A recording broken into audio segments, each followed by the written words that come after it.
ॐ सदाशिवसमारम्भां शङ्कराचार्यमध्यमाम् अस्मदाचार्यपर्यन्तां वन्दे गुरुपरम्पराम्।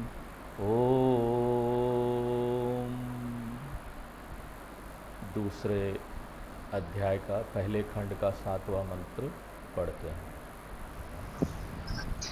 तस्माच्च देवा बहुधा संप्रसूताः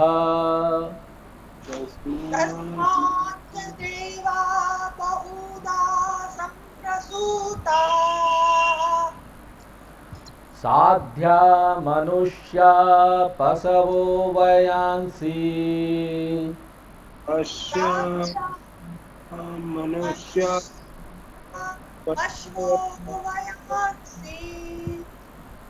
प्राणापानौ व्रीहियवौ तपश्च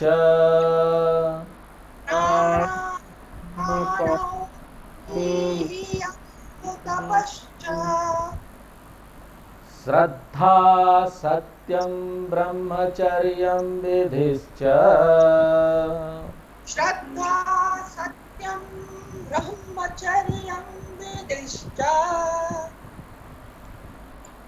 तो उपनिषद सृष्टि प्रकरणम या सृजन के विषय को जारी रखते हैं और इस विषय के माध्यम से उपनिषद यह दिखाना चाहता है कि ब्रह्म ही चेतन प्रपंच और अचेतन प्रपंच दोनों के पीछे है। दोनों को मिलाकर ही पूरी सृष्टि बनी है और ब्रह्म उसका उपादान कारण है। और यह कहकर कि ब्रह्म ही उपादान कारण है, उपनिषद इनडायरेक्टली हमको ये बताना चाहता है, ये संकेत करना चाहता है कि वास्तव में ब्रह्म ही सृष्टि के रूप में प्रकट हो रहा है। किस तरह से? जैसे कि आप कहते हैं ना, सोना आभूषण का उपादान कारण है। इसका मतलब है कि सोना ही आभूषण के रूप में प्रकट हो रहा है। इस तरह से जब आप कहते हैं कि ब्रह्म उपादान कारण है, तो इसका इनडायरेक्ट रूप से ये मीनिंग होता है कि ब्रह्म ही ब्रह्मांड के रूप में प्रकट हो रहा है। और इसमें केवल यह दुनिया ही नहीं, बल्कि इसमें अन्य 13 लोक भी शामिल है। 14 लोक आते हैं, उसमें 13 लोक भी शामिल है। एक तो भूलोक हो गया। इसलिए उपनिषद सृष्टि के इस विषय में सब कुछ गिनवाता है, जिसके बारे में हमने श्लोक संख्या 7 तक देखा। अगले मंत्र में भी यही विषय जारी है, जिसे अब हम देखेंगे। तो मंत्र संख्या 8 पढ़ते हैं। सप्त प्राणा प्रभवन्ति तस्मात्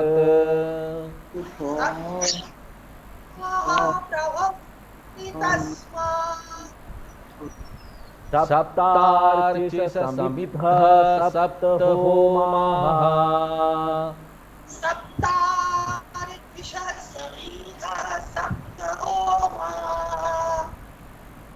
सप्त इमे लोका येषु चरन्ति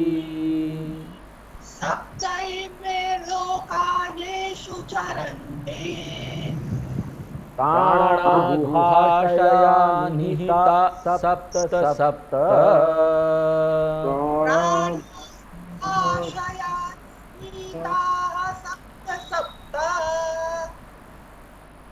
तो इस मंत्र में उपनिषद इंद्रिय एक्सपीरियंस के लिए, जो सेंस एक्सपीरियंस है, उसके लिए जो आवश्यक चीज़ें हैं, जो कारक है, सहायक उपकरण हैं, उसके बारे में बताता है। वास्तव में देखिए, हमारा पूरा जीवन क्या है? इंद्रिय अनुभव ही तो है। ए सीरीज ऑफ सेंसरी एक्सपीरियंसेस। इंद्रिय अनुभव की एक श्रृंखला के अलावा और कुछ नहीं है। अगर हम इन इंद्रियों को बंद कर दे तो हमारे लिए कोई व्यवहार नहीं, कोई दुनिया नहीं। और इस जीवन में व्यवहार के लिए किन कारकों की आवश्यकता है? उपनिषद इन अनुभव के लिए आवश्यक 4 कारकों की बात करता है। सबसे पहले हमें इंद्रियों की आवश्यकता होती है, जो शरीर के पीछे सूक्ष्म उपकरण है, जो सूक्ष्म शरीर से संबंधित है, इसलिए उन्हें इंद्रिय अंग कहा जाता है। और इंद्रियां तभी कार्य कर सकती है जब उनके पास संबंधित भौतिक कारक या सहायक उपकरण हो, जिनको गोलकम के रूप में जाना जाता है। इंद्रिय गोलकानी, हमने ये तत्वबोध में देखा था ना, गोलकम क्या है। जो अंदर सुनने की सूक्ष्म शक्ति है उसको इंद्रिय बोलते हैं, सुनने की इंद्रिय। लेकिन बाहर जो ये कान दिखाई देता है ना, जिसमें वो रहता है, इसको गोलकम बोलते हैं। फिर तीसरा कारक जिसके बारे में उपनिषद बात करता है वो है इंद्रियों की सीमा। इंद्रियों की सीमा यानी कान भले ही यहाँ पर है, लेकिन सुनने की शक्ति या सीमा या दायरा एक खास दूरी तक ही होता है। हम कान की तुलना एक दीपक से कर सकते हैं, और दीपक की लौ या चमक की जो फैलाव है उसकी तुलना हमारे सुनने की सीमा से की जा सकती है। कुछ लोगों के लिए सुनने की सीमा 4 फीट 5 फीट होती है, किसी की 10 फीट, किसी की 20 फीट, किसी के पास डॉग ईयर होता है, अंग्रेजी में बोलते हैं डॉग ईयर। वो दूर तक सुन सकता है, अपने पड़ोस के पड़ोस के पड़ोस के पड़ोस में क्या शिकायत हो रहा है वो भी सुन लेगा। तो इस तरह से कानों की एक रेंज होती है, और जो उस रेंज में आता है वो मुझे सुनाई देता है। इसी तरह आंखें यहाँ होती है, हमारी आंखों की रेंज होती है जो बहुत दूर तक जाती है, यहाँ तक कि मैं सबसे दूर का तारा भी देख पाता हूँ। इसी तरह नाक की भी एक रेंज होती है, इसी तरह जीभ की भी है। खास बात यह है कि आंखों की रेंज बहुत दूर तक होती है, कानों की थोड़ी सी सीमित रेंज होती है, नाक की और भी थोड़ी सीमित होती है, लेकिन जीभ के मामले में आप दूर का चीज़ का स्वाद नहीं ले सकते। आंखें अगर रेस्टोरेंट में जाते हैं, मिठाई की दुकान में, वहाँ बहुत सारे जलेबी वगैरह मिठाई रखी हुई है, इसके लिए आँखों को इस इंद्रियों वस्तु तक जाने की ज़रूरत नहीं होती। लेकिन अगर जीभ को स्वाद लेना है तो क्या करना होगा, उस चीज़ के संपर्क में आना पड़ता है।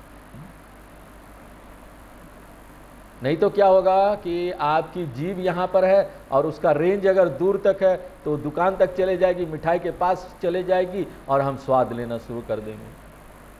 तो जीभ और त्वचा तभी महसूस कर सकती है जब वस्तु अंग के संपर्क में हो। तो इस प्रकार जैसे दीपक में चमक व्याप्त है, वैसे ही इंद्रियों में एक प्रभा है, एक दायरा है। ये तीसरा कारक है। और चौथा कारक इंद्रियों के विषय है। तो अब ये 4 कारक हो गए, इंद्रियां, फिर इंद्रियों का भौतिक स्थान जिसको गोलकम कहते हैं, दूसरा हो गया। फिर तीसरा कारक हो गया इंद्रियों की सीमा, इसे इंद्रियों की लौ या चमक भी बोल सकते हैं। और चौथा हो गया इंद्रियों का विषय। ये 4 कारक है, ये सभी 4 मिलकर इंद्रिय अनुभव के लिए जिम्मेदार हैं, रेस्पॉन्सिबल है। अगर इनमें से कोई भी एक गायब है तो इंद्रिय अनुभव संभव नहीं है। और आमतौर पर हम 5 इंद्रियों के बारे में बात करते हैं, लेकिन अजीब बात है यह है कि इस मंत्र में उपनिषद 7 इंद्रियों के बारे में बात कर रहा है। लेकिन यहाँ 7 इंद्रियों से तात्पर्य हमारे सिर में मौजूद 7 छिद्रों से है। इसलिए आंख को एक इंद्रिय मानने के बजाय उपनिषद 2 आंखों की बात करता है, क्योंकि 2 छिद्र है, 2 प्रवेश द्वार है। इसी तरह 2 नासिका, 2 छिद्र, 2 + 2 4 हो गए। फिर 2 कान, 4 + 2 6 हो गए। तो सिर में 6 छिद्र है, फिर अंत में एक मुंह। भगवान का शुक्र है 2 नहीं है, नहीं तो हम खाते ही रहते या कुछ किसी को बोलते ही रहते। 2 आंखें, 2 कान, 2 नासिका छिद्र और 1 मुंह। सिर में 7 छिद्र है जिनके माध्यम से हम बाहरी दुनिया को देखते हैं। और 7 गोलकों के साथ 7 इंद्रियां हैं, 7 श्रेणियां हैं, 7 इंद्रियां विषय भी है। ये सभी 7 के गुणक हैं। और अंत में हमें यह बताना है कि ये सभी ब्रह्म से ही निर्मित है। इसके बिना हम आगे नहीं बढ़ सकते, क्योंकि मुख्य विषय यही है कि ये सब चीज़ें ब्रह्म से आया। यही मुख्य विचार है, इसको हमको याद रखना पड़ेगा। अब इस मंत्र को देखें, तस्मात् प्रभवन्ति। तस्मात् का अर्थ है उस ब्रह्म से सप्त प्राण अर्थात 7 ज्ञानेंद्रियां उत्पन्न होती है। अतः यहाँ प्राण शब्द है, हमें ध्यान रखना चाहिए कि ये 5 प्राण नहीं है जो हमने तत्वबोध में पढ़ा था। यहाँ पर प्राण शब्द का अर्थ इंद्रिय है, तो 7 इंद्रिय सिर के 7 छिद्रों को संदर्भित करती है। और फिर क्या बोल रहे हैं, सप्तार्चिस, इंद्रियों से संबंधित 7 ज्वालाएं हैं। ये ज्वालाएं क्या है, सीमा है, कितनी दूरी तक वो फैलती है, और जो कुछ भी उस ज्वाला के भीतर पड़ता है वही मुझे ज्ञात होता है, मैं जान पाता हूं। इसलिए आपको कल्पना करनी होगी कि आंखों से ज्वाला निकल रही है, भयभीत मत होइए, ये केवल कल्पना है, नहीं तो राक्षस की तरह हो जाएगा, आंखों से ज्वाला निकल रही है। ये एक ग्रहणशील सीमा के बारे में बात हो रहा है। ज्वाला अगर निकल रही है तो वो जो शक्ति है उसकी तुलना ज्वाला से की गई है। जैसे प्रकाश की नली से प्रकाश फैल रहा है, इसी प्रकार आंखों से प्रकाश चारों ओर फैल रहा है, और जो कुछ भी आंखों की ज्वाला की सीमा में आता है वो अनुभव किया जाएगा। जो कुछ भी उस ज्वाला के भीतर नहीं आता है वो ज्ञात नहीं होगा। इसलिए अर्चिस का अर्थ है ज्वाला, ग्रहणशील सीमा या दायरा। और ये कितने होने चाहिए, 7 इंद्रियां तो 7 होना चाहिए ना। सप्तार्चिस, 7 ज्वालाएं निकलती है। उसके बाद क्या बोल रहे हैं, सप्त समिधः। समिधः का क्या अर्थ है, 7 इंद्रियों के विषय। और इंद्रियों विषय से आपका क्या मतलब है, वह इंद्रिय विषय है जो 7 इंद्रिय अंगों के अंतर्गत आता है। तो यहां भी हमें यह याद रखना चाहिए कि भले ही रूप और रंग एक है, रंग स्वयं 2 भागों में विभाजित हो जाता है। विषय अगर हम बोल रहे हैं कि 7 विषय है, तो आप सोचेंगे नहीं कैसे, आँख का विषय तो एक ही है स्वामी जी, यहाँ 2 आप आँख की बात कर रहे हैं, कैसे आप 7 विषय बोल रहे हैं, या उपनिषद किस तरह से 7 विषय बोल रही है।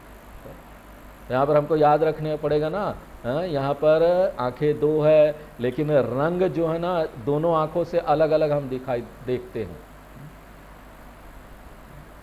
एक जो दाहिनी आंख के भीतर आता है उसकी रेंज में आता है, और एक दूसरी बाईं आंख के भीतर आता है।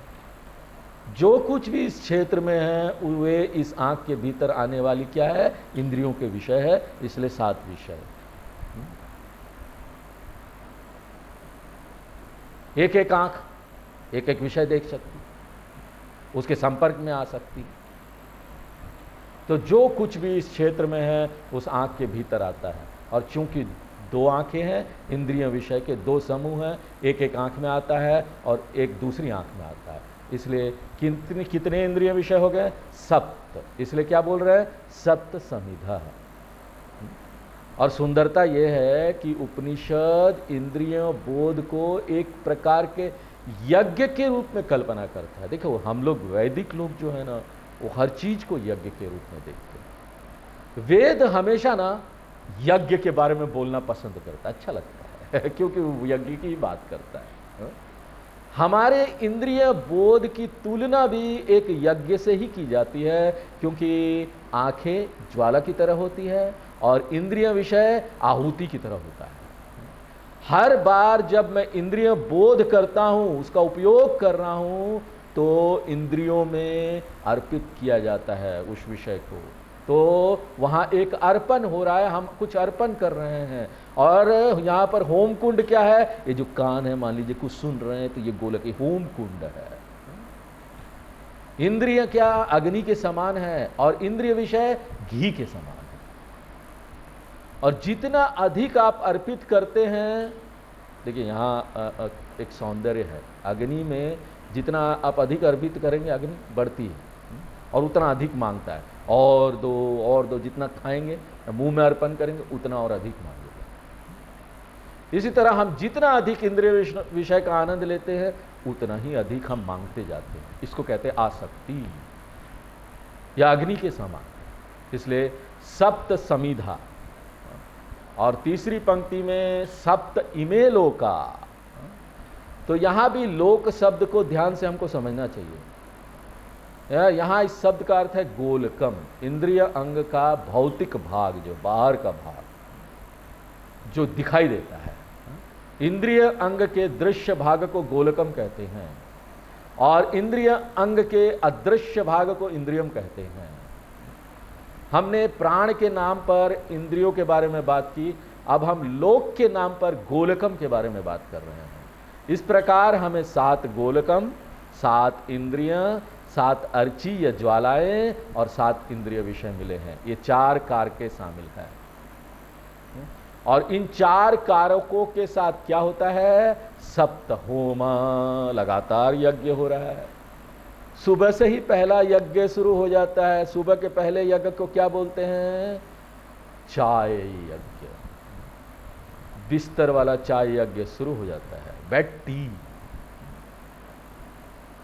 इसलिए यहां आहुति क्या है? स्वाद आहुति है। और होम कुंड क्या है? हमारा मुंह होम कुंड है। और अग्नि क्या है? स्वाद की इंद्रियां अग्नि है। और एक बार चाय खत्म हो जाने के बाद कई लोगों के लिए ना सुबह तुरंत ही दूसरा कार्यक्रम शुरू हो जाता है। सुबह का कार्यक्रम क्या है? चलो समाचार देख ले, टीवी खोल ले। आजकल तो इंटरनेट हो गया, टीवी चला गया। छोटे छोटे शॉर्ट्स देख ले, फेसबुक पे, यूट्यूब पर ऑन हो जाता है मोबाइल, शुरू होके ही दूसरा यज्ञ, ये भी यज्ञ शुरू हो जाता है। वहां रूप और रंग की आहुति है। आप रूप रंग देखते हैं ना फेसबुक में, यूट्यूब में। भौतिक नेत्र गोलक होम कुंड है, इंद्रिय अग्नि है। और फिर चूंकि 7 होम कुंड है तो कितने यज्ञ हो रहे होंगे? यहां 7 यज्ञ हो रहे हैं। इसलिए उपनिषद क्या बोलता है? सप्त होम। तो 7 आहुतियां 4 कारकों के कारण हो रही है, ठीक है। और क्या यह यज्ञ स्थायी रूप से चलता रहता है? देखिए, अगर हम लगातार यज्ञ करते रहेंगे तो हम पागल हो जाएंगे, क्योंकि यहां पर हम इंद्रियों का उपयोग कर रहे हैं। क्योंकि प्रत्येक यज्ञ या तो सुख फल देता है या दुख फल उत्पन्न करता है। हम यहां पर बहुत परेशान हो जाएंगे, हिंसक रूप से त्रस्त हो जाएंगे, क्योंकि प्रत्येक जो व्यवहार हम यहां करते हैं, लेन देन, या तो वो राग या द्वेष या काम या क्रोध उत्पन्न करता है। इसलिए पूरे जागने की अवधि में सुख दुख उत्पन्न करने वाले ये 7 गुना यज्ञ चलते रहते हैं, जिससे व्यक्ति शाम तक क्या होता है? थक के चूर हो जाता है। ऑफिस से आने के बाद बहुत सारे लोग इतने थक चुके होते हैं, इसलिए पत्नी या बच्चे उनसे दूर भागते हैं। अभी कुछ मत बोलो नहीं तो क्रोध आ जाएगा। इसलिए यह व्यक्ति इतना परेशान है क्योंकि प्रत्येक लेन देन जो हम व्यवहार करते हैं वो सिरदर्द है। इसलिए भगवान जानते हैं कि ये लेन देन स्थायी ना रखे, नहीं तो मनुष्य पागल हो जाएगा और एक दिन वह आत्महत्या भी कर सकता है। इसलिए भगवान ने निर्णय लिया कि कुछ क्षण हमको आराम भी करना चाहिए, जिसमें कोई यज्ञ ना हो। और वो अवस्था क्या है? इसे सुसुप्ति अवस्था कहते हैं। और एक बार सुसुप्ति अवस्था आ जाती है तब सभी होम कुंड क्या होते हैं? खाली हो जाते हैं। और सभी 7 अग्नि, जिन्हें ज्ञानेंद्रिय कहा जाता है, गोलकम से हट जाती है। तो गोलकम केवल इंद्रियों के लिए कार्यालय कक्ष या कार्य करने का स्थान है। जिस क्षण रात होती है या सुसुप्ति अवस्था आती है, इंद्रियां वहां से हट जाती है। इसलिए कान खुले रहते हैं लेकिन मुझे नींद में कुछ सुनाई नहीं देता। ये इसी तरीके से है ना कि आप रेलवे स्टेशन में जाते हैं, वहाँ पर काउंटर है आपको हेल्प करने के लिए, तो वो क्या है? मानव रहित काउंटर है, वहाँ कोई नहीं। रात हो गया, वहाँ कोई नहीं है। काउंटर तो है लेकिन वहाँ कोई नहीं है।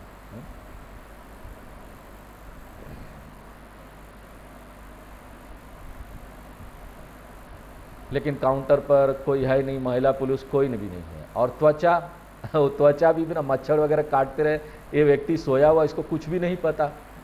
नाक से भी छिद्र खुले हुए हैं, उसमें क्या गंध आ रही है वो भी नहीं पता। इसलिए सभी इंद्रियां गोलकम से हट जाती है और वो कहीं जा रही होगी। उनका निवास स्थान क्या है? उपनिषद कहता है कि जब आप सो जाते हैं तो ये इंद्रियों का निवास स्थान है। प्राणा गुहाशया, गुहा का अर्थ है हृदय, इसलिए इन सभी प्राणों का विश्राम स्थल हृदय है। गुह्य गुहायाम सेरते इति गुहाशय, वे सभी हृदय में विश्राम करते हैं जब तक कि अगली जागृत अवस्था ना आ जाए। फिर से हम सुबह उठेंगे, फिर से ये चालू हो जाएगा, और फिर अगली जागृत अवस्था आने पर सभी इंद्रियां घर से निकल जाती है, और सबका अलग अलग ऑफिस का टाइम होता है। कई लोगों का सुबह 6 बजे से शुरू हो जाता है, कई लोगों का 7, 8, 9 अलग अलग होता है, अलग अलग समय पर उठते अपना ऑफिस जाते हैं, और कई लोगों का तो नाइट शिफ्ट भी होता है। इस प्रकार प्राणा गुहाशय सप्त सप्त निहिता, प्रत्येक मनुष्य में ये इंद्रियां 7 होती है। और ये सब किससे उत्पन्न होती है? ये मुख्य विचार है। किससे होती है? हमारे अपने ब्रह्म से होती है। 9 नंबर हम मंत्र पढ़ते हैं आगे। अतः समुद्रा गिरयश्च सर्वे,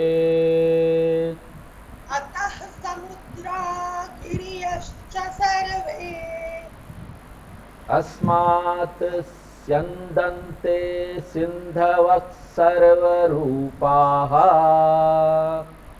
अस्मात् स्यन्दन्ते सिन्धवः सर्वरूपाः, अतश्च सर्वा औषधयो रसश्च, अतश्च सर्वा औषधयो रश्च, येनैष भूतैस्तिष्ठते,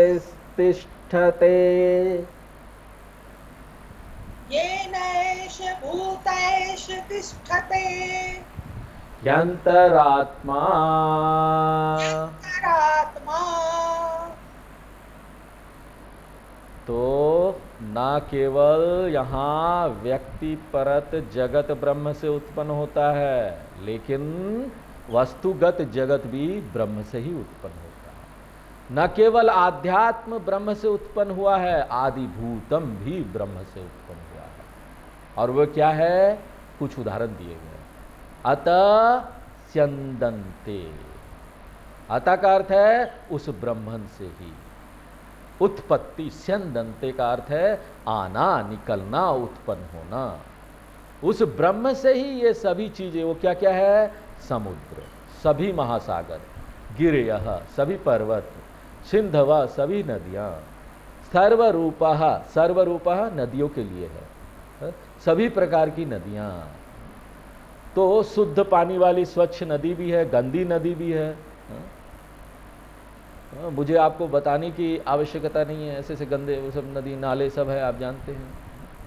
इसलिए सभी प्रकार की नदियां भी उत्पन्न होती है। विभिन्न नदी के पानी भी विभिन्न प्रकार की होती है, उसमें अलग अलग सामग्री होती है। किसी नदी को बोलते हैं ताम्र नदी है, तो उस नदी में ना आपको तांबा मिलता है। एक नदी का नाम है झारखंड में, उसका नाम है स्वर्ण रेखा, वहाँ पर सोना मिलता है। स्वर्ण की मात्रा उनके बालू में ढूंढेंगे ना, सोना मिलेगा। इस प्रकार सर्वरूपा क्यों है? क्योंकि अलग अलग प्रकार की नदियां हैं। जलों की संरचना जो है अलग अलग है, इसलिए उपनिषद उसको यहां सर्वरूपा कह रहा है।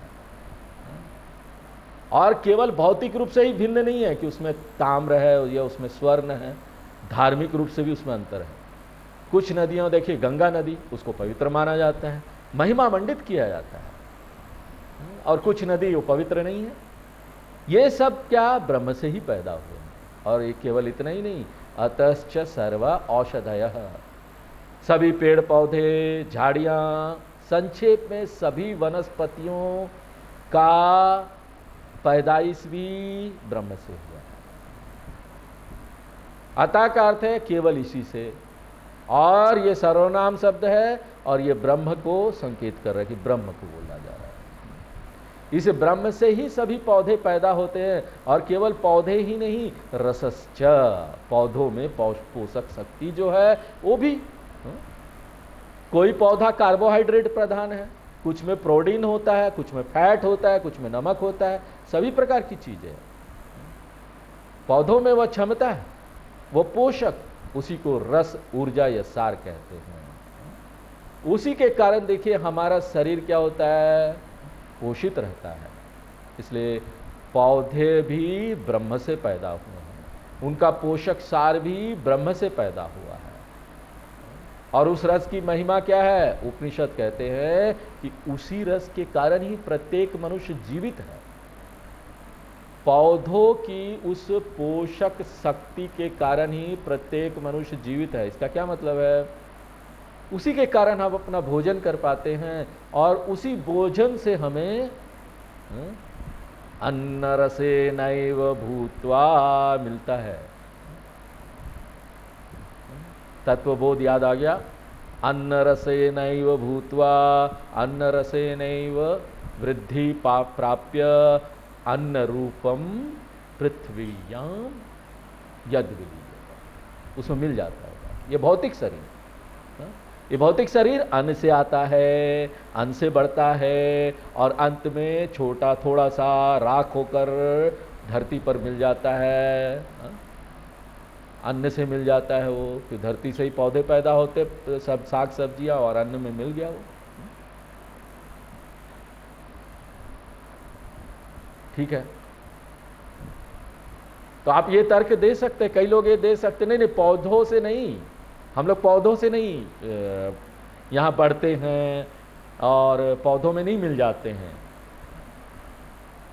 बल्कि बिल्ली, चूहे, कुत्ते, जानवरों की वजह से कई लोग होते हैं। अब हम ज़्यादा नहीं बोलना चाहते, वो बोलेंगे हम जानवरों की वजह से जिंदा है। हा? तो हमको ना थोड़ा और आगे चलकर तर्क देना पड़ेगा, भाई साहब ये जो जानवर है वो कैसे जिंदा है? जानवर पौधों की वजह से जिंदा है। अंततः मनुष्य का पोषण सीधे डायरेक्टली या इनडायरेक्टली वनस्पति जगत से ही होता है ना। सब वेजिटेरियन है अगर शेर किसी को मार के खा रहा भी है हिरण को, तो हिरण ने पौधे खाए तब तो बड़ा, और हिरण तो पौधा ही है, पौधा को खा गया वो। तो सब लोग यहां पौधों से जिंदा है। उपनिषद कहती है कि सिर्फ उस रस की वजह से ही मनुष्य जिंदा है। ठीक है, लेकिन उपनिषद इसे भी तकनीकी भाषा में कहते हैं। तकनीकी भाषा में इसका क्या मतलब है? मनुष्य जिंदा है, इसका मतलब है कि उसका भौतिक शरीर सूक्ष्म शरीर के साथ है। जिंदा रहने का ही मतलब है ना। अगर वेदांती को आप बोलेंगे ना कोई जिंदा है, वही बोलेगा अच्छा भौतिक शरीर सूक्ष्म शरीर के साथ है इसको बोलते जिंदा रहना। और भौतिक शरीर चला गया, दिखाई नहीं दे रहे हैं, सूक्ष्म शरीर कहीं चला गया तो मृत्यु हो गई। स्थूल सूक्ष्म शरीर का वियोग ही मृत्यु है। सिर्फ पौधे का पोषण ही मनुष्य को जिंदा रखता है। इसका मतलब क्या है? सिर्फ यह पोषण ही सूक्ष्म शरीर और स्थूल शरीर को एक साथ जोड़े रखता है। जैसे कि इस शरीर और आत्मा को एक साथ रखना,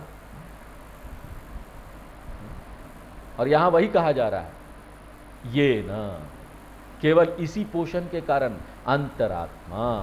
यहां अंतरात्मा शब्द का अर्थ है सूक्ष्म शरीर। भूते ही इसका अर्थ है स्थूल शरीरम तिष्ठते। तिष्ठते मतलब है रहता है। इसी पोषण के कारण ही सूक्ष्म शरीर स्थूल शरीर के साथ रहता है। मतलब क्या है? मनुष्य जीवित रहता है। तो हमको यही बताना है कि यहाँ पर ना सभी ब्रह्म से ही उत्पन्न हुए हैं। ये सारी चीजें ब्रह्म से आती है। तो हम 10 नंबर मंत्र पढ़ते हैं।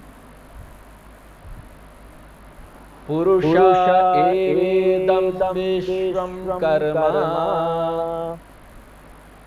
पुरुषायेवेदं विश्वं कर्म, तपो ब्रह्म परामृतम्, तपो परामृतम्, एतद्यो वेद निहितं गुहायाम्, एतद्यो वेद निहितं गुहायाम्, सो विद्याग्रन्थिं विकीर्तिह सौम्या, सो विद्याग्रन्थिं विकीरतीः सौम्या। हाँ, तो इस अंतिम मंत्र में ये द्वितीय मुंडक उसका प्रथम खंड का अंतिम मंत्र है। तो इस अंतिम मंत्र में सृष्टि का जो विषय यहाँ चल रहा था कि सृष्टि प्रकरणम जिसको बोलते हैं, कैसे सृष्टि यहाँ आया, वो समाप्त हो गया। और यह इस खंड का सबसे महत्वपूर्ण मंत्र है, क्योंकि इस मंत्र में ही उपनिषद हमें बताता है कि सृष्टि के विषय से हमको क्या दार्शनिक सबक सीखना चाहिए। सृष्टि का विषय कुछ भी नहीं है, यह केवल यह बताता जा रहा है कि सब कुछ ब्रह्म से पैदा हुआ। और क्या आपको पता चला बताइए? ये भी आया, ये भी आया, सब कुछ ब्रह्म से पैदा हुआ। ये मेरा माइक, ये मेरा लैपटॉप, ये मेरा किताब, ये मेरा टेबल, सब कुछ ब्रह्म से पैदा हुआ। सबसे महत्वपूर्ण बात यह है कि सृष्टि प्रकरणम से क्या दार्शनिक सबक सीखा जा सकता है। तकनीकी भाषा में कहे तो इस सृष्टि का तात्पर्य क्या है, इस सृष्टि से प्राप्त होने वाला मुख्य परिणाम क्या है, और वह परिणाम या वह दार्शनिक सबक इस मंत्र में लाया गया है। बहुत महत्वपूर्ण मंत्र, शंकराचार्य जी इसे बार बार हर जगह कोट करते हैं इस मंत्र को, और इस मंत्र पर बहुत अध्ययन किया गया है। तो मुख्य सबक क्या है? पहला सबक जो निकाला जाना चाहिए वो यह है कि ब्रह्म जो है उपादान कारण है और जगत कार्य है, इसलिए ब्रह्म ही जगत के रूप में प्रकट होता है। यह सबक नंबर 1 है। ब्रह्म उपादान कारण है, जगत कार्य है, और इसलिए ब्रह्म ही कार्य जगत के रूप में प्रकट हो रहा है। अगर यह स्पष्ट नहीं है तो आपको यह उदाहरण याद रखना चाहिए कि केवल लकड़ी ही उपादान कारण है। ये जो फर्नीचर बना लकड़ी से वो तो कार्य है, इसलिए लकड़ी ही फर्नीचर के रूप में प्रकट होता है। केवल उपादान कारण ही कार्य के रूप में प्रकट होता है, इसलिए ब्रह्म ही जगत के रूप में प्रकट हो रहा है। इसका मतलब है कि मुझे ब्रह्म का अनुभव करने के लिए कुछ विशेष करने की आवश्यकता नहीं है। यहाँ लोग सोचते हैं बहुत कुछ चमत्कार होने वाला है, हमको कुछ दिखाई दे जाएगा, हमें कुछ चमत्कार होगा और ब्रह्म का अनुभव हो जाएगा। लेकिन यहाँ पर उपनिषद क्या बोलते हैं? ब्रह्म का अनुभव करने के लिए कुछ करने की आवश्यकता नहीं है, क्योंकि जब भी मैं जगत का अनुभव कर रहा हूं, जब भी मैं जगत का अनुभव कर रहा हूं तो मैं क्या कर रहा हूं? मैं केवल ब्रह्म का अनुभव ही तो कर रहा हूं। जो जगत के रूप में प्रकट हो रहा है ये ब्रह्म ही तो है। फिर से उदाहरण पर जाएं, मुझे लकड़ी का अनुभव करने के लिए अलग से काम करने की आवश्यकता है क्या? ये टेबल देख रहा हूं, नहीं नहीं स्वामी जी मुझे ध्यान करना पड़ेगा, बहुत तप करना पड़ेगा एक पांव पर खड़े होकर, ताकि मैं ना इस टेबल में लकड़ी को देख सकूं। अरे भाई साहब, जब भी मैं फर्नीचर का अनुभव कर रहा हूं केवल लकड़ी का फर्नीचर के रूप में अनुभव कर रहा हूं ना, केवल लकड़ी ही है ना। फर्नीचर का अनुभव करने के बाद मुझे लकड़ी का अनुभव करने के लिए अलग से कोई साधना करने की आवश्यकता नहीं है। यदि कोई व्यक्ति हाथ में आभूषण रखता है और बोलता है सोना कहाँ है, सोना कहाँ है, और सोना का अनुभव होना चाहिए, मुझे इतना दिन वेदांत पढ़ते हो गया, मुझे सोना का अनुभव नहीं हो रहा है, तो वो व्यक्ति मूर्ख है। यदि कोई व्यक्ति हाथ में मिट्टी के बर्तन रखता है और मिट्टी के अनुभव के लिए काम करता है तो व्यक्ति मूर्ख है। यदि कोई व्यक्ति अपने हाथ में कार्य को पकड़ता है और कारण का अनुभव करने के लिए संघर्ष कर रहा है तो उसका संघर्ष निरर्थक संघर्ष है, क्योंकि कार्य का अनुभव ही कारण का अनुभव है। इसलिए कोई भी यह नहीं कह सकता कि मैंने ब्रह्म का अनुभव नहीं किया है। उपनिषद कहते हैं कि आपने ब्रह्म का अनुभव किया है और आप ब्रह्म का अनुभव कर रहे हैं। वास्तव में आप ब्रह्म के अलावा किसी और चीज का अनुभव कर ही नहीं सकते। यह पहला पाठ है जो आपको सीखना है। पहला पाठ याद रखिए, पाठ संख्या 1। तो सरल भाषा में कहे तो ब्रह्म ही जगत रूप में प्रकट हो रहा है। तो दूसरी शिक्षा जो हमको ये लेनी है वो यह है कि ब्रह्म कारण है और जगत कार्य है। ब्रह्म के अलावा कोई जगत नहीं है।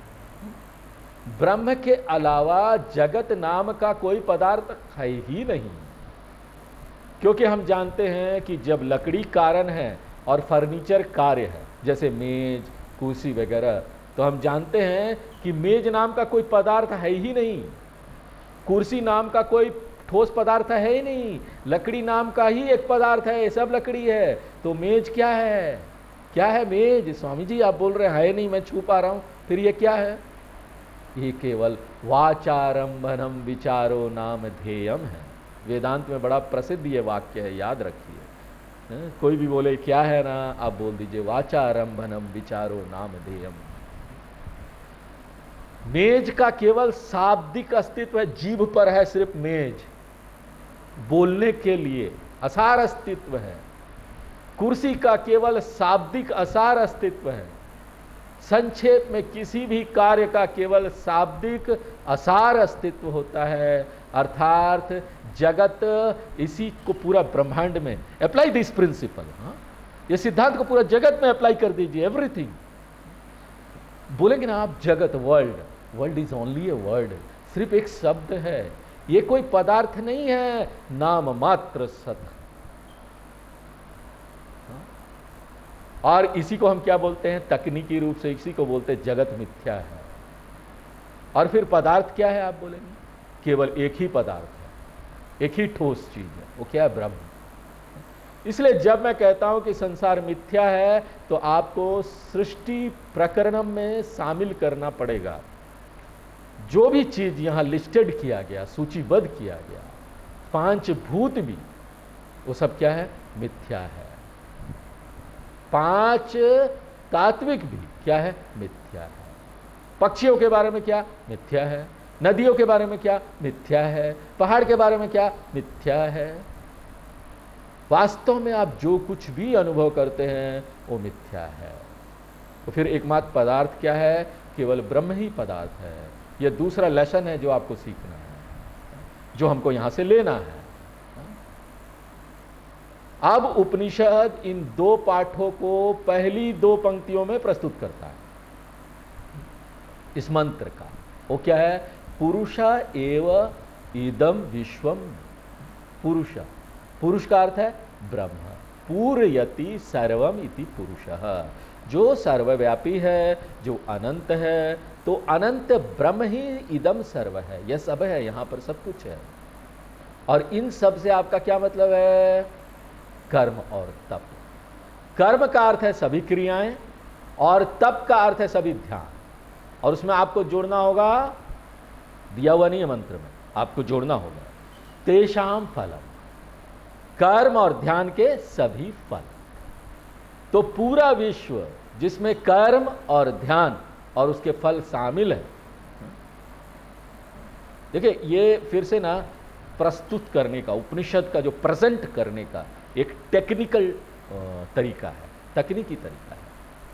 शास्त्र पूरी सृष्टि को कैसे देखता है? केवल कर्म फल के रूप में देखता है। देखिए ये एक सुंदर विचार है, वेदों का सुंदर अवधारणा है। यह शरीर को आपके पिछले कर्म के परिणाम के रूप में देखता है। यह इसे शरीर या हड्डी या मांस वगैरह नहीं कहता। यह तरीका नहीं है उपनिषद का कहने का। शास्त्र शरीर को आपके कर्म के परिणाम के रूप में देखते हैं। यदि शरीर आपको कष्ट देता है तो ये बुरे कर्मों का फल है। इस तरह से देखने का क्या लाभ है? यदि आप शरीर को अपना कर्म फल मानते हैं तो आप शरीर के प्रकार के लिए कभी भी भगवान को दोष नहीं देंगे कि भगवान आपने मुझे ऐसा शरीर क्यों दिया। क्योंकि भगवान स्वस्थ और बीमार शरीर के लिए जिम्मेदार नहीं है। यह शरीर आपके अपने ही कर्म फल से आपको मिला है।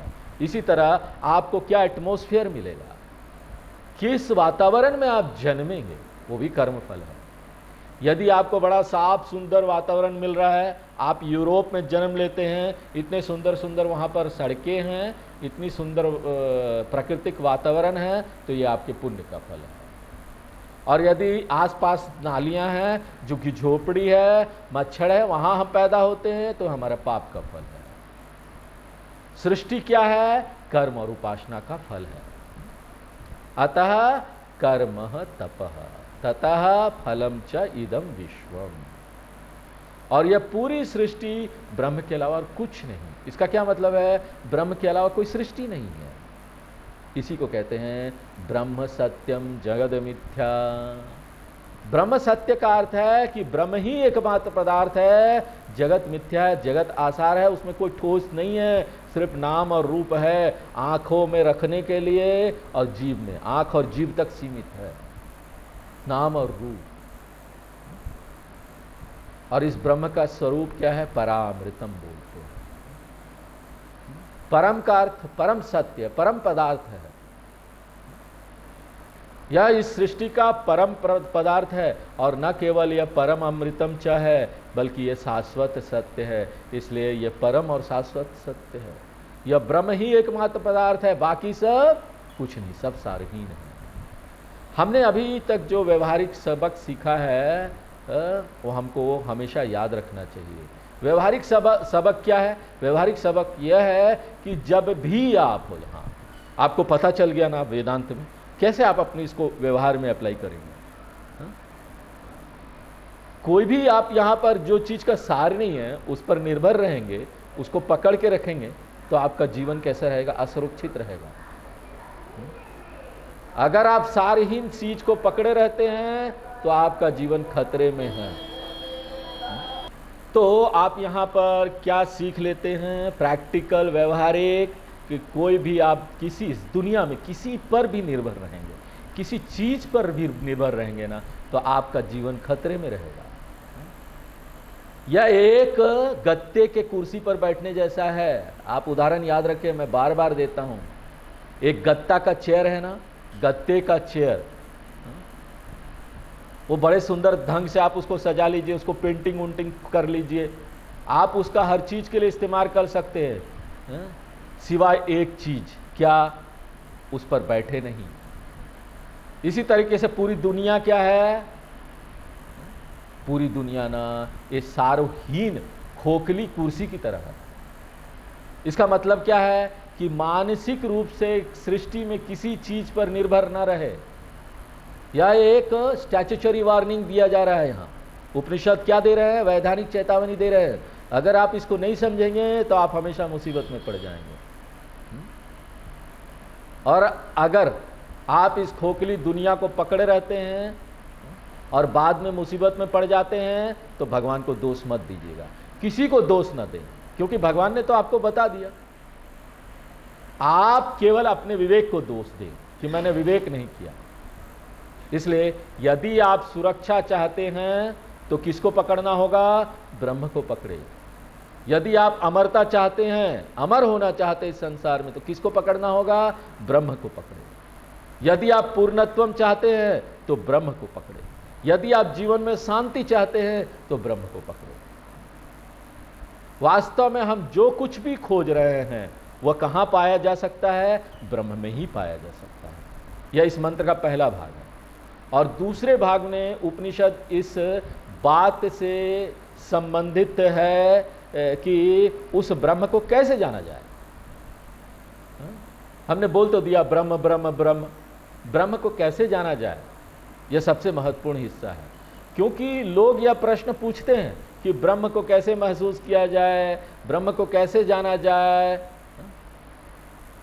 और इस चर्चा पर तो बहुत विस्तार से हमने चर्चा की थी, ठीक है, लेकिन इस हमको ना ये बात समझना होगा, बहुत सावधानी से हमको इसका अध्ययन करना होगा। एक बार जब हम इसे समझ लेते हैं तो पूरी शिक्षा बहुत सुंदर होती है। ये एक अध्ययन है, अच्छी तरीके से अध्ययन करेंगे, आत्मसात हो जाएगा, आपको दिख जाएगा।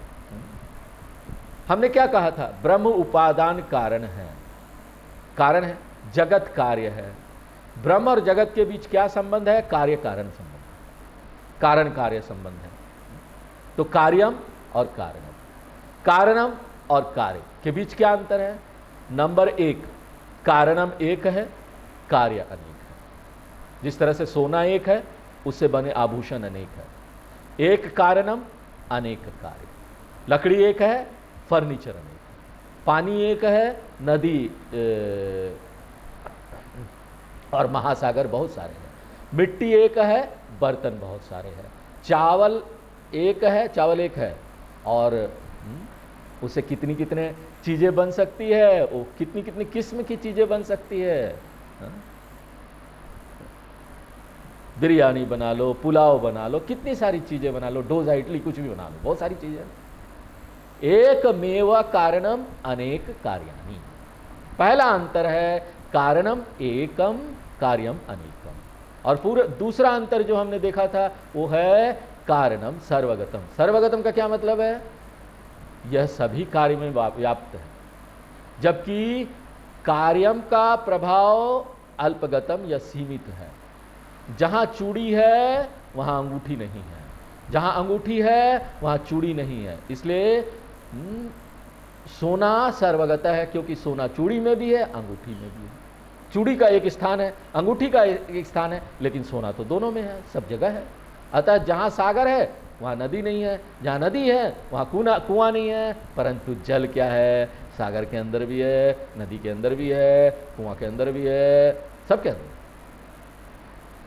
इसी तरह हम विस्तार कर सकते हैं कि कारण सारे कार्य में व्याप्त है, परंतु कार्य क्या है? सीमित है। दूसरा, फिर तीसरा अंतर जो हमने बताया वह था कारणम नित्यम। कारणम तीनों कालखंडों में विद्यमान रहता है, जबकि कार्य जन्म और मृत्यु के अधीन है। घड़ा बनने से पहले मिट्टी था कि नहीं? था। जब घड़ा है तो मिट्टी है। और घड़े के नाश के बाद मिट्टी रहेगा कि नहीं? रहेगा। उत्पत्ति पूर्वम उत्पत्ति काले नाश अनंतरम त्रिषु अपि कालेषु कारणम तिष्ठति, परंतु कार्य जन्म नाशो वर्तते।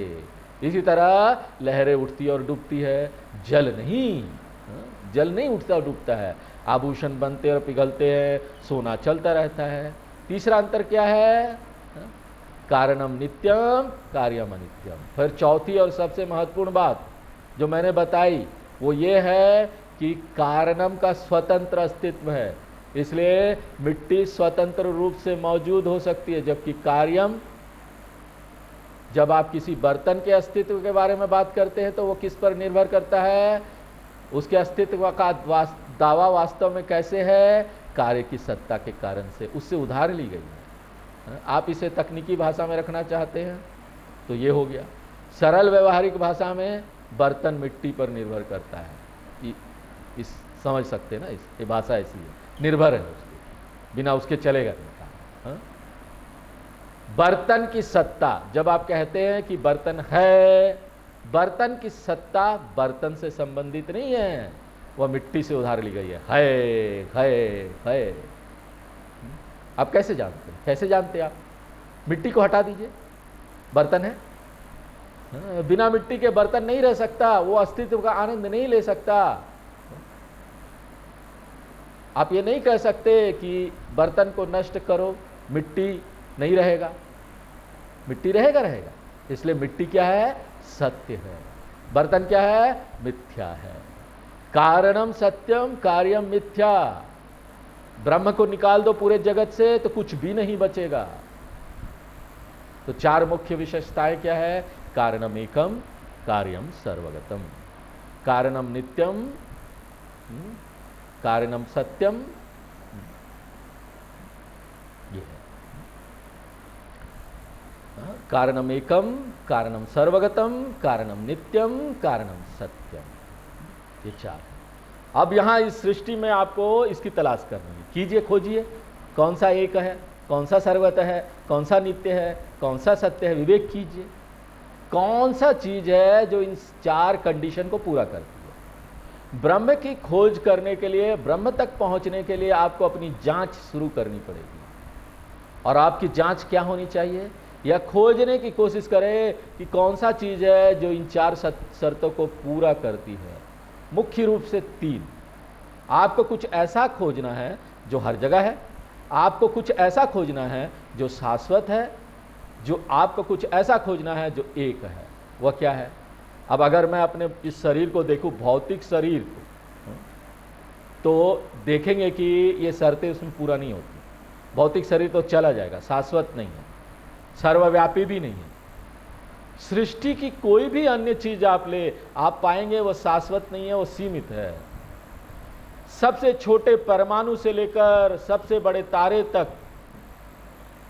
अब उपनिषद कहता है ऐसा कुछ तो है, जरूर है। और वो क्या है?